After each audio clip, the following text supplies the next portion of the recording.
नमस्कार बंधुरा पुरुलिया ভিলেজ ফুডে আপনাদেরকে স্বাগত জানাই। তো আজকে আমি ভেটকি মাছ রান্না করব। এই দেখুন ভেটকি মাছ নিয়ে নিয়েছি, মাছটা কেটে নেব। মাছটা কেটে নিয়েছি, এবারে ধুয়ে নেব, চলে যাব রান্নাঘরে।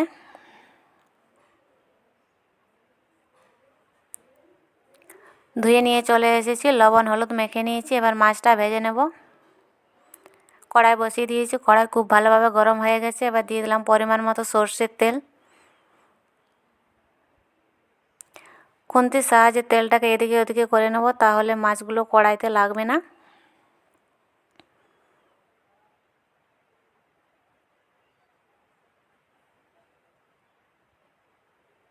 তেল গরম হয়ে গেছে, দিয়ে দেবো মাছ।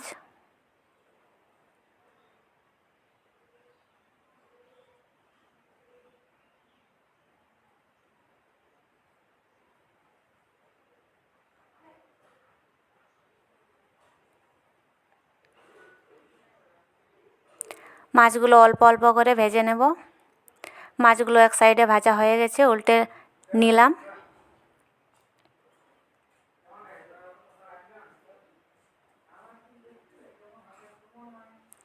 উল্টে পাল্টে ভালো করে ভেজে নেব। এই দেখুন ভালো করে ভেজে নিয়েছি, একদম লাল লাল হয়ে গেছে।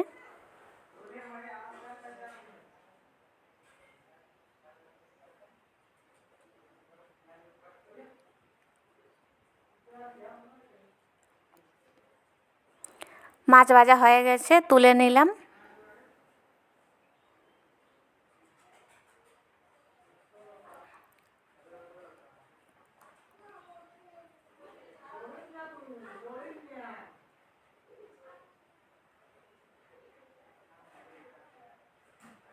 তরকারিটা রান্না করব, দিয়ে দিলাম পরিমাণ মতো সরষের তেল।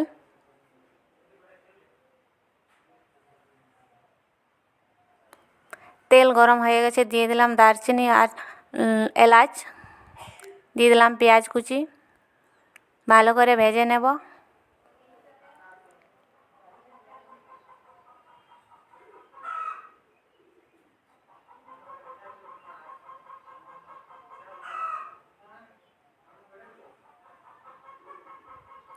পেঁয়াজের কালারটা হালকা চেঞ্জ হয়ে গেছে, এবারে দিয়ে দেবো পরিমাণ মতো লবণ।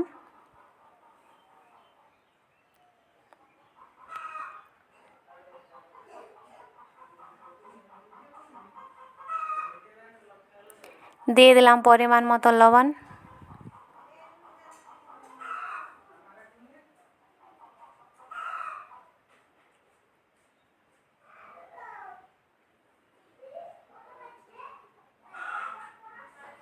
এখানে ধনে জিরে আর গোলমরিচ, কাঁচা লঙ্কা, শুকনো লঙ্কা আর আদা বাটা আছে, সেটা দিয়ে দিলাম, একসঙ্গে কষে নেব।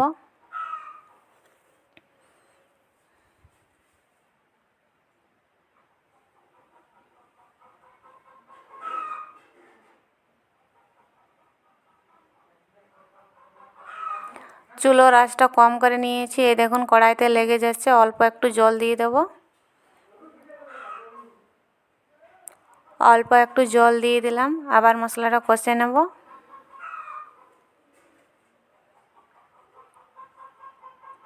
দিয়ে দিলাম হলুদ গুঁড়ো। আর কিন্তু আমি লবণ দেব না, আমি পেঁয়াজ ভাজার সময় লবণ দিয়ে দিয়েছি।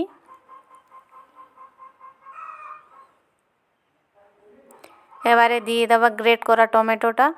দিয়ে দিলাম গ্রেট করা টমেটো। আবার একটু মশলার সাথে ভালো করে কষে নেব।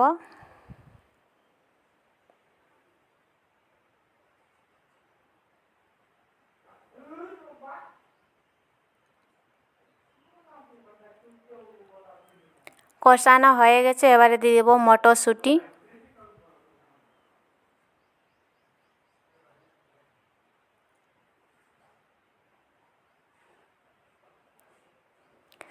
বন্ধুরা ক্ষমা করবেন, আমি মটরশুঁটিটা দিয়ে দিয়েছি আর জল দিয়ে দিয়েছি। আমার ক্যামেরাটা বন্ধ হয়ে গেছিলো, তাই আমি দেখাতে পারিনি।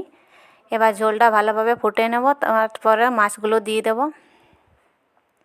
দেখুন ঝোল ভালোভাবে ফুটে উঠেছে, এবারে আমি মাছগুলো দিয়ে দিলাম। মটরশুঁটিটা কিন্তু এখনও সেদ্ধ হয়নি।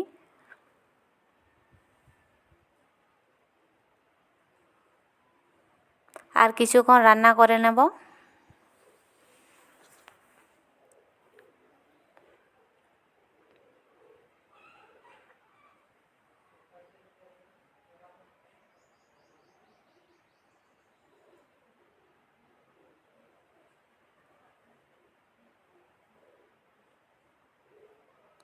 মটরশুঁটি ভালোভাবে সেদ্ধ হয়ে গেছে, রান্নাটাও হয়ে গেছে। দিয়ে দিলাম ধনেপাতা কুচি, একটু নেড়ে নেব।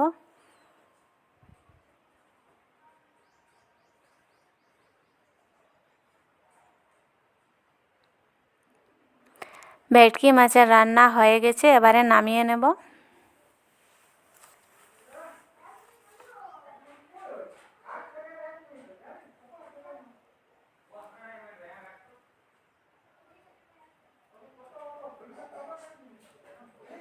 এখানে একটা আমি থালা নিয়েছি, নামিয়ে নিচ্ছি।